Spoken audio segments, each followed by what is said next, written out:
स्वागत है आपका जी बिजनेस और NCDEX की खास सीरीज कमोडिटी की क्लास में, जहां पर आज हम चर्चा करने वाले हैं स्टील इंडस्ट्री की। जी हां, खास तौर से स्टील के फंडामेंटल क्या हैं, डिमांड सप्लाई के हालात क्या हैं, और स्टील इंडस्ट्री में जो दुनिया की जो ग्लोबल इंडस्ट्री है स्टील की, उसमें भारत कहां पर खड़ा है, इस पर हम बात करेंगे।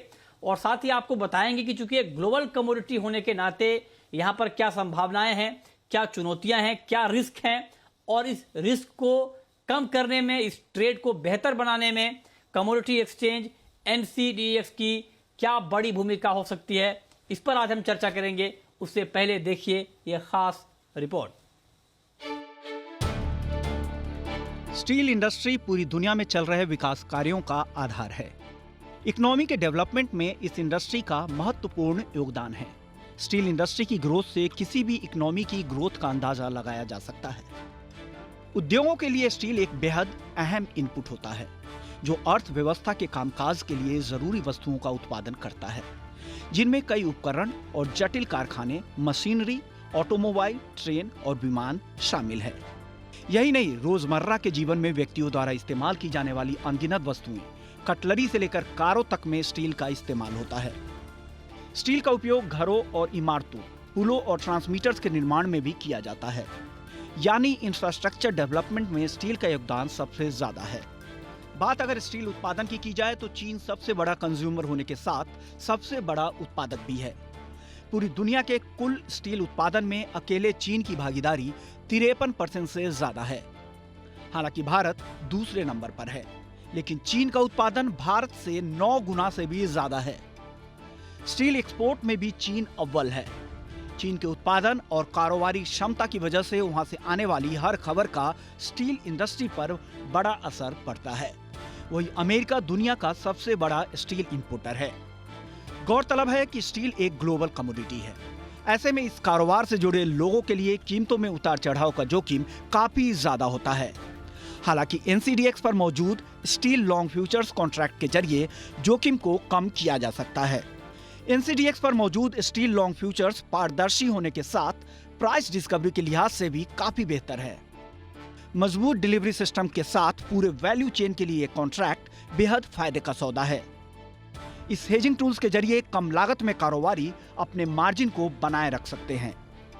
अगर NCDEX के प्लेटफॉर्म का स्टील कारोबारी हेजिंग के लिए इस्तेमाल करें तो वो लंबे समय तक कारोबार में मजबूती के साथ बने रह सकते हैं। चलिए, और अब चर्चा की शुरुआत करते हैं। और आज हमारे साथ एक खास मेहमान हैं। हमारे साथ हैं मुनीश गोयल, MD माधव स्टील्को के। बहुत बहुत स्वागत है मुनीश जी आपका जी बिजनेस पर। मेरा पहला सवाल आपसे ये होगा कि डिमांड सप्लाई के हालात को देखते हुए स्टील की इंडस्ट्री में आपको कितनी संभावनाएं दिख रही हैं, और जो ग्लोबल मार्केट है स्टील का, उसमें भारत कहां पर खड़ा है? Good evening, thank you very much. आपका जो सवाल है बड़ा इम्पोर्टेंट है इस टाइम पे, बिकॉज इंडिया की जो इकोनॉमी है वो एक स्पेशल 12% to 15% ग्रोथ रेट पे जा रही है। और गवर्नमेंट का जो पुश है इंफ्रास्ट्रक्चर को, जो स्पेंडिंग 5 लाख करोड़ की गवर्नमेंट ने बजटिंग की है, उसके चलते स्टील जो है उसमें एक मेजर शेयर है कंजम्पशन का। करंटली अगर हम देखें ग्लोबल इंडस्ट्री के प्राइसिंग के हिसाब से, तो इंडिया में जो स्टील प्राइसेस हैं आज लोएस्ट हैं, इवन चाइना से भी लोअर हैं। उसमें उसके कई कारण हैं, और इसीलिए एक्सपोर्ट जो है इंडिया से दूसरे देशों को वायबल है। चाइना का इस टाइम जो एक्सपोर्ट का सिनेरियो है बहुत ज़्यादा नहीं है, क्योंकि उनकी डोमेस्टिक डिमांड इस टाइम अच्छी है। सो ये सारे फैक्टर्स को देखते हुए आने वाला समय इंडिया में स्टील के लिए बहुत ही अच्छा है, और हमें स्टील की अपनी प्रोडक्शन को इनहैंस करने के लिए बहुत ही सही समय है। ओके, ये आपने बहुत महत्वपूर्ण बात कही कि जो भारत का एक्सपोर्ट का मार्केट है वो बहुत ज़्यादा वायबल है, क्योंकि यहाँ पर दाम बहुत कम है। जब आपने ये बात कही तो अब मेरे जहन में दूसरा सवाल ये आ रहा है कि अब चूंकि आपने कहा कि ग्लोबल कमोडिटी है और लिहाजा भारत का एक्सपोर्ट का मार्केट बहुत बड़ा है, आगे और हो सकता है इसमें, तो इसको देखते हुए, इस संभावनाओं को देखते हुए जो मार्केट पार्टिसिपेंट्स हैं उनके लिए खतरे क्या क्या हैं? क्योंकि चूंकि ग्लोबल कमोडिटी है तो उतार चढ़ाव भी ग्लोबल खबरों के आधार पर होगा, तो रिस्क क्या देख रहे हैं आप?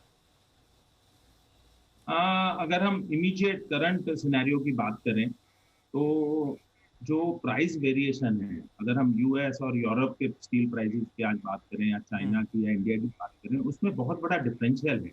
उस डिफरेंशियल का सबसे बड़ा कारण है फ्रेट और लॉजिस्टिक्स की अनसर्टेनिटी है।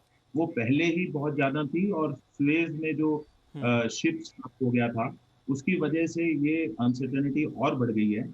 और मेरे हिसाब से कम 1 महीना इसको लगेगा बिल्कुल। अनसर्टेनिटी खत्म होने में।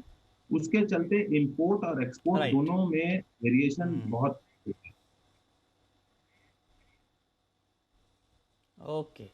ये देखिए आपने जो अभी जिक्र किया ताज़ा मामले का, स्वेज का मसला है। अब सर मैं आपसे जानना चाहता हूँ, जब इसमें रिस्क है, आपने कहा कि फ्रेट का रिस्क है, लॉजिस्टिक का रिस्क है, तो ऐसे में जो एनसीडीएक्स का स्टील लॉन्ग का फ्यूचर है, उसकी कितनी बड़ी भूमिका हेजिंग में हो सकती है रिस्क कम करने के लिए? देखो, जो करंट पिछले 6 महीने साल से प्राइस की वॉलेटिलिटी चल रही है, वो एक मीडियम बिजनेसमैन के लिए और इवन बड़े बिजनेसमैन के लिए बहुत बड़ा चैलेंज है। आज सिनेरियो ये है कि कस्टमर प्राइस पूछता है तो उसको प्राइस देते हुए आप एकदम से घबराते हो, क्योंकि आपको नहीं पता कि आपको जो स्टील है वो किस दाम में रॉ मटेरियल आपको मिलेगा। तो यहाँ पे जो एनसीडीएक्स या किसी भी हम्म। हेजिंग इंस्ट्रूमेंट अगर मार्केट में होता है तो उसका बहुत बड़ा एक सहारा है। करंटली एनसीडीएक्स में लिक्विडिटी थोड़ी कम है। जैसे जैसे पार्टिसिपेंट्स बढ़ेंगे और लिक्विडिटी आएगी, मैं समझता हूँ एनसीडीएक्स एक मीडियम और स्मॉल बिजनेसमैन के लिए बहुत बड़ी एसेट है। और उसको अगर ढंग से यूज किया जाए तो आपकी वो बॉटम लाइन और टॉप लाइन दोनों की ग्रोथ बढ़ा सकता है। ये आपने बहुत महत्वपूर्ण बात कही कि एनसीडीएक्स की एक बड़ी भूमिका हो सकती है। अगर लोग इस प्लेटफॉर्म पर आएंगे तो रिस्क कम करने के लिए एक बहुत बड़ा प्लेटफॉर्म यहाँ पर तैयार है। बहुत शुक्रिया मुनीश जी आपका हमारे साथ जुड़ने के लिए और स्टील के मसले पर बातचीत करने के लिए। तो फिलहाल इस खास शो में इतना ही। छोटा सा ब्रेक के बाद भी खबरें लगातार जारी हैं। नमस्कार।